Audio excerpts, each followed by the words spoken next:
আসসালামু আলাইকুম। আমরা হতভাগা একটা জাতি। আমাদের মানুষ আমরা চিনতে পারলাম না। সারা পৃথিবীর মানুষ ওনাকে চিনে, আমরা চিনতে পারি নাই।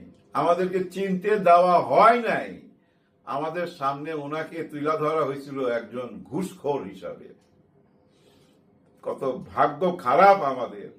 আমরা যদি আর 10টা বছর আগে ওনারে পাইতাম, এই দেশ সত্যি সোনার বাংলা হয়ে যেত।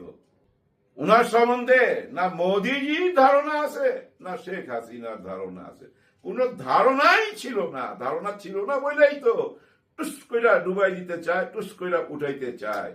কত বড় খারাপ মানুষ হইলে 84 বছর বয়সের একটা মানুষকে 7 তলায় 8 তলায় লিফট বন্ধ করে দিয়া সিঁড়ি দিয়া উঠাইছে। হ্যাঁ, সিঁড়ি দিয়া উঠাইছে, আগে পিছনে পুলিশ দিয়া। চিন্তা করতে পারেন, সারা দুনিয়ার মানুষ যাকে স্যালুট দেয়, যার জন্য প্লেন পাঠায়, বিশেষ প্লেন পাঠায় নিয়ে যায়। আচ্ছা, চীনে যায় উনি কি করবেন? চীনে যায় ওই যে হাসিনার মতো ফটো সেশন করবে? না। লাস্ট কোথায় সফর করছিল শেখ হাসিনা? এই চীনে। হ্যাঁ, ফুল কোর্স কমপ্লিট করতে পারে নাই, কয়েকদিন আগেই ঢাকায় চলে আসছে। কারণ কোনো সাহায্য পায় নাই, কোনো সম্মান পায় নাই। কি সম্মান দিবে ভাই? তারা তো সব খবর রাখে, কে কই থেকে আসছে, গোড়া কোথায় কার, সব খবর রাখে। দেখেন না ইউনূস স্যারকে এখন সব রকম সহযোগিতার হাত বাড়ায় দিছে। বাংলাদেশের সাথে চীন সব রকম ব্যবসা করতে রাজি।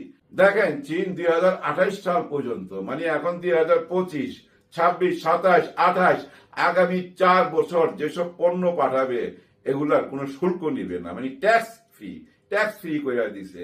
এই যে দেখেন, ওনার একটা 30 ফর্মুলা, 30 মানে 3টা শূন্য একটা ফর্মুলা সারা বিশ্বে এখন ছড়ায় গেছে।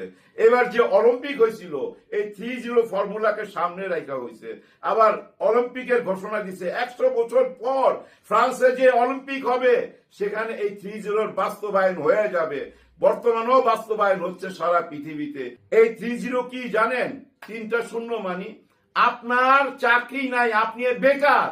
এই কথাটা শুনতে রাজি না উনি। আমি খুব মোটা দাগে বলতেছি, যেহেতু আমার মোটা মাথা, মোটা বুদ্ধি দিয়ে আপনাকে বুঝাইতেছি যে পৃথিবীতে চাকরি নাই জওয়ানদের জন্য, ইয়াং ছেলেদের জন্য। এই কথা উনি শুনতে রাজি না। আরেকটা কি? খাদ্য নাই, দারিদ্রতা। না খেয়ে কেউ মরতে পারবে না। ওই শূন্যের মধ্যে, 3টা শূন্যের মধ্যে আরেকটা, না খেয়ে কেউ মরবে না এই পৃথিবীতে। এইটাই উনি চান। আরেকটা কি জানেন? ওই যে কল কারখানা, আমরা যে ইট ভাট্টা দিয়ে এই যে ধোয়া উড়াই, ধোয়া এইসব যায় না, পৃথিবীটাকে ধ্বংস করে দিতেছে। পাখিরা মইরা যায়।